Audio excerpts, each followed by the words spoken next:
Bueno, vamos a hablar de un tema muy relevante que tiene que ver con la salud de los chilenos. ¿Sabían ustedes que un 36% de los chilenos tiene hipertensión arterial? Una cifra que supera el promedio global y que preocupa, por supuesto, a todo el mundo médico, a todo el mundo de la salud. ¿Cuáles son los síntomas y qué tratamientos existen? Para profundizar sobre este tema, estamos a esta hora con Ricardo Cabrera, director nacional de Cruz Roja.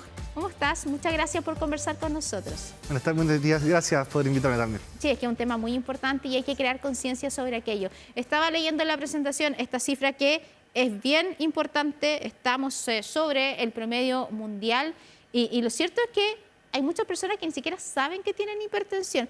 Primero, ustedes hacen muchos controles, generalmente, y ¿ha habido un aumento en la detección, por ejemplo? Mira, más lo que nosotros hacemos, por lo menos dentro de operativos, es controlar personas que ya están diagnosticadas con lo que es la hipertensión arterial. Normalmente cuando pesquisamos presiones arteriales elevadas, derivamos a la persona obviamente para una pesquisa más específica por parte de un médico y por el profesional de enfermería también. Claro, pero ustedes son el primer filtro, o sea, cuando ven estos operativos y dicen, aquí algo anda mal. Claro, va a depender mucho, por ejemplo, las altas temperaturas hacen que suban las presiones, cuando la gente camina o come, también hace que suba la presión o cuando uno fuma. Entonces también es uno lo que va viendo cada persona, pero obviamente cuando nosotros pesquisamos en todos nuestros operativos a nivel de nuestro país presiones arteriales elevadas, derivamos a las personas para que se pueda hacer la investigación de esta presión y ver si o no la persona sufre esta enfermedad. Ahora también otros números dicen que el 34% de las personas que sufren hipertensión tiene el tratamiento bajo control, pero el 34%. Claro, es una cifra súper baja en general con todos los tratamientos que se entregan, sobre todo los farmacológicos, y en todas las patologías en verdad todos piensan que no, me tomo los medicamentos y voy a estar bien. Es una triada, tenemos la parte farmacológica, tenemos la parte de la alimentación y la actividad física, que entre las tres van a hacer que controlemos nuestra presión arterial, nuestra patología en este caso. Muchas veces también las enfermedades son refractarias, que se dice, a lo que es el medicamento. Puede llegar a tomar una persona hasta 3 combinaciones de medicamentos distintos para controlar la presión arterial en los casos más graves, por decirlo de alguna forma. Pero si no se acompaña con alimentación o con actividad física, también es muy difícil controlar esta patología. Pero mucha gente nos está viendo y puede decir, ¿y si tengo hipertensión? ¿Cómo puedo saber cuáles son las primeras señales que me puede dar el cuerpo para saber o sospechar que tengo hipertensión? Bueno, principalmente lo que son las presiones arteriales altas están asociadas, por ejemplo, a dolor de cabeza, tipo jaqueca, lo que son el zumbido en el oído, que es muy común, palpitaciones, son los principales síntomas que podemos tener cuando una persona está sufriendo de una hipertensión o una presión alta en general. Y también están relacionados a las personas que están descompensadas en sus presiones arteriales con tratamiento ya que se administra.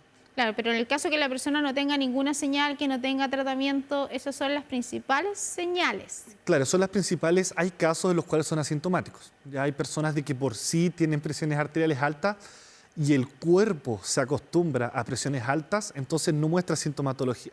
¿Y por eso se le llama el asesino silencioso a la hipertensión? Sí, más que todo porque también en conjunto con la diabetes son patologías que a largo plazo, si no se controlan, puede llevar a producir distintos tipos de lesiones a nivel cardiovascular.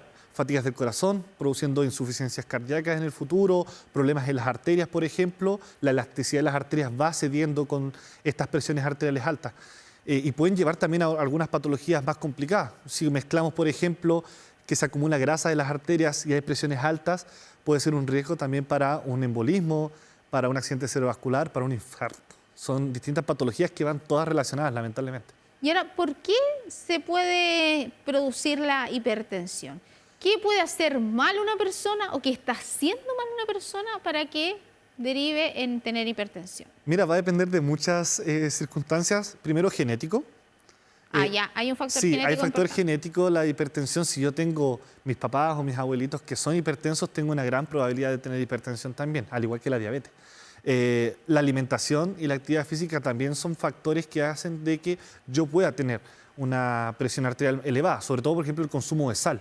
Ya el consumo de sal está muy relacionado a la cantidad de líquido dentro de nuestras arterias, en nuestros vasos sanguíneos en general, y eso hace que aumente la cantidad de líquido, aumente también la presión que tiene que ejercer el corazón. Entonces va muy relacionado con eso también. Eso es bien importante porque hay mucha gente que lo dice muy popularmente, es como, déjate de comer sal que te va a dar hipertensión. Sí.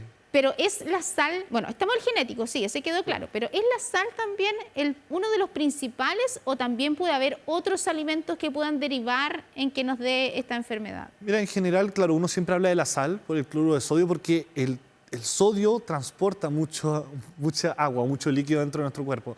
Es una de las principales causas. Pero también los alimentos procesados, por ejemplo, la gran cantidad de alimentos procesados que además son altos en sal, hace que también uno tenga este riesgo de sufrir presiones arteriales altas. La obesidad también, por ejemplo. El cuerpo tiene, al haber mayor grasa, mayor peso corporal, tiene que hacer un mayor esfuerzo para poder circular la sangre a través de nuestro cuerpo.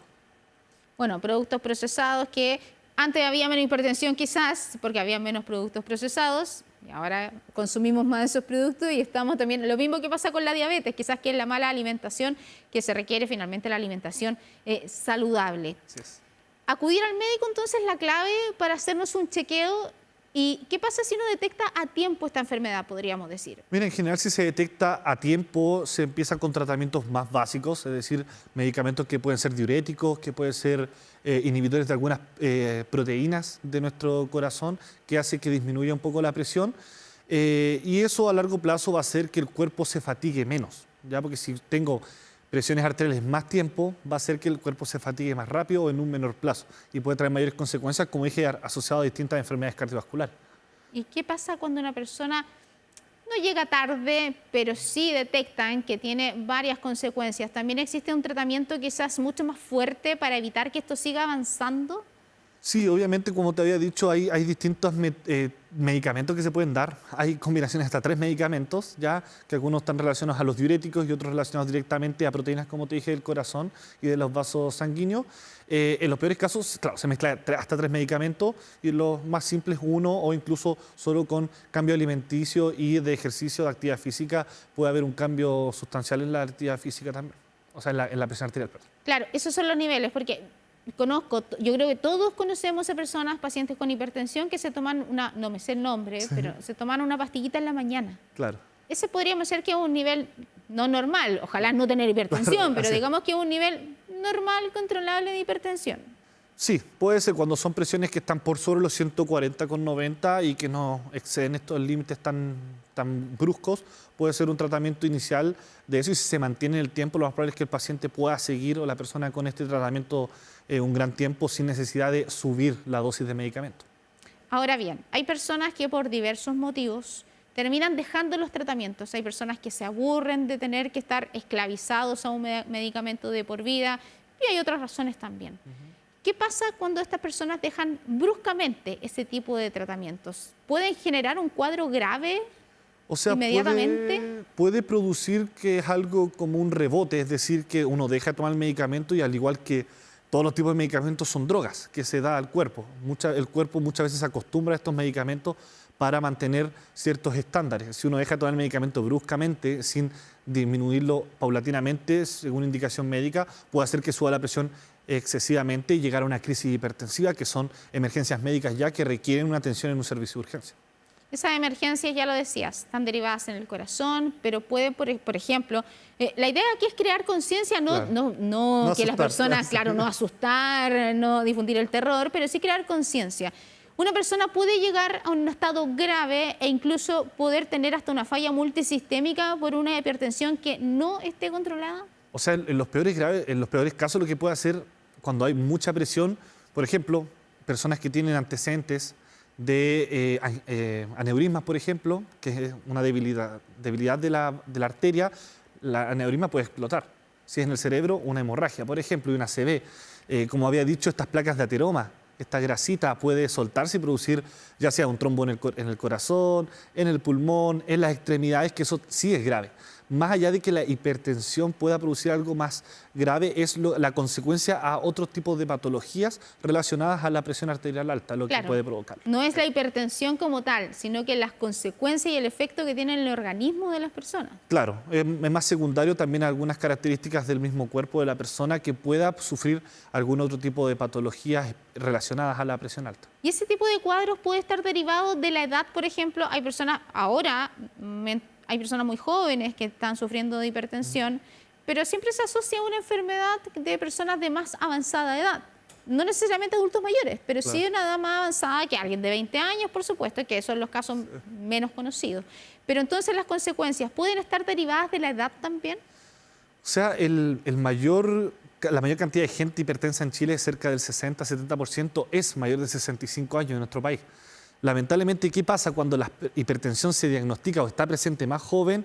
El organismo se va fatigando antes, ya por decirlo de alguna forma. Como te dije, puede llegar a problemas a largo plazo a los vasos sanguíneos y al corazón, y eso puede producir insuficiencias cardíacas, por ejemplo, problemas en las arterias, que pueden ser una morbimortalidad anticipada en las personas. Entonces, muchas veces uno lo asocia a enfermedades de adultos mayores, pero no es una enfermedad de un adulto mayor, sino que son enfermedades que pueden dar jóvenes e incluso la pesquisa de presión arterial se hace desde muy joven. Yo soy enfermero y yo hago pesquisa en los colegios, desde los niños de primero, segundo básico se hace pesquisa y me ha tocado derivar niños con presiones arteriales altas al médico para ver qué es lo que está pasando y muchas veces está relacionado a la alimentación. Alimentos saturados, alto en sal. Y la actividad física. Harto embutido y poca actividad física también. Física, sí. La clave entonces, ya lo has dicho varias veces, pero es bien importante resaltarlo acá, la clave es la alimentación saludable y la actividad física. Creo que el segundo es lo más difícil. Sí, muchas veces, y lo podemos llevar, hay veces que no hay espacios para hacer actividad física, por ejemplo, o que uno también, depende de las personas, trabajan todo el día y no están con ánimo de hacer ejercicios, personas que trabajan de lunes a domingo, por ejemplo, que hace que no haya las oportunidades esta vez para hacer actividad física, pero con ciertas cosas uno también puede ir haciendo cambios, por ejemplo, evitar ocupar ascensor cuando se puede ocupar la escalera. Me he dado cuenta muchas veces que uno va al ascensor y hay mucha gente joven tomando ascensor. O sea, acá nosotros subimos todo el departamento de prensa del -2 al -1 en ascensor. Claro, entonces, si se puede subir una escalera, eso es una actividad física más que se puede hacer. Evitar, por ejemplo, tal vez si voy a una distancia corta, no ocupar el auto, por ejemplo, tal vez caminar, si son distancias pequeñas. Esas pequeñas cosas hacen una diferencia y obviamente inculcar la actividad física desde jóvenes. Eso creo que es lo principal. Muchas personas también cuando ya llegan a la etapa del diagnóstico y va ahí el médico, o no sé, el enfermero también le puede decir, tome, usted tiene hipertensión, casi que como que le presentan la enfermedad como tal. Hay alimentos que tienen que estar 100% restringidos, por ejemplo, nunca más sal, todo desabrido para siempre, ojalá nada de embutido, o también la persona puede darse algunos gustitos de repente. O sea, obviamente, claro, el eliminar completamente algo de la dieta es súper difícil. No podemos también ponernos en la realidad económica de todas las personas, hay que ser muy sinceros en eso de que, por ejemplo, es bien importante. No, coma verdura y fruta, pero las verduras y las frutas son caras por kilo. Es mucho más barato tal vez ir al McDonald's o ir al Burger King, por ejemplo, una pizza o un completo en un carrito. Entonces también hay que ponerse en esa realidad y decir, ya, ¿sabes qué? De vez en cuando sí, uno puede, hay recomendaciones, tratar de lo que uno siempre dice, el salero no en la mesa. Porque uno siempre ya uno le echa sal a la comida cuando la prepara, pero el salero en la mesa es como, está la salvia, echémosle. Como que también es un riesgo. Uno siempre dice, saca el salero de la mesa, tratar de eliminar los embutidos. Uno no dice así como, saca todo de la dieta. O sea, una vez a la semana, sí, pero no todos los días. Ese es el cambio que hay que hacer, que es no todos los días o ir paulatinamente disminuyendo estas concentraciones de alimentos saturados o altos en grasa y sobre todo en sal. Mucha gente lo que hace es que no prueba la comida y le echa sal, porque hay una costumbre. Claro. Y eso es lo que hace el salero en la mesa finalmente. Claro, uno siempre dice, no, que está desabrida la comida, pero claro, es sacar el salero porque uno también lo ve ahí y como que, echémosle, no, ¿qué va a pasar? Pero claro, uno no ve que se va acumulando estas circunstancias, este tema de la alimentación a largo plazo y puede ser peligroso a largo plazo igual. La hipertensión es una enfermedad que una vez que se detecta ya no se puede eliminar, digamos. Una enfermedad que tiene que vivir con nosotros para siempre. Claro. Controlada, no hay ningún problema. Descontrolada, ya sabemos lo que puede pasar. Pero, por ejemplo, una persona que vuelve a los hábitos saludables, ¿puede retroceder el nivel de enfermedad? O si ya llegó a una etapa en que tiene algunos daños, por ejemplo, en otros órganos, ahí ya no hay nada que hacer. La idea es solo frenarlo y no se puede retroceder. Claro, cuando ya hay daños a otros órganos, ya muchas veces es irreversible. Ya lo que puede ser es que con cambios en la alimentación, cambios en la actividad física, tal vez se pueda controlar mejor y puedan haber cambios de medicamentos, de tratamiento farmacológico. Y como te digo, esto es como un triángulo, tiene 3 aristas y si una de ellas no funciona, las otras no van a compensar. Ya, mucha gente piensa, no, que me tomo mi losartán todos los días, que con eso estoy. No, no es solamente tomarte losartán. No es porque me tomo un losartán voy a estar todo el día Es el acostado. medicamento, sí. Claro, es que es más común. No voy a estar todo el día acostado, por ejemplo, o voy a estar comiendo chatarra todo el día. También son varias cosas que hay que hacer para controlar la enfermedad. Nunca he escuchado como que se pueda revertir por cambio de alimentación, pero sí frenar como el avance y los daños que pueda producir a los órganos a largo plazo. Muy bien, Ricardo Cabrera, director nacional de salud de la Cruz Roja. Muchas gracias por conversar con nosotros y esperemos que, por supuesto, todos estos consejos ayuden y que la gente vaya a hacerse controles porque detectarla a tiempo es lo más importante. Así es, sí, la gente que pueda pesquisarse la presión arterial nunca está de más, asistir constantemente al médico y uno también puede pesquisarse en la casa y si ve presiones elevadas, derribar al médico para consultar también por una posible hipertensión. Muy bien, muchas gracias. Gracias, Que esté muy bien, que tenga un lindo día. Igualmente, hasta luego. Chao.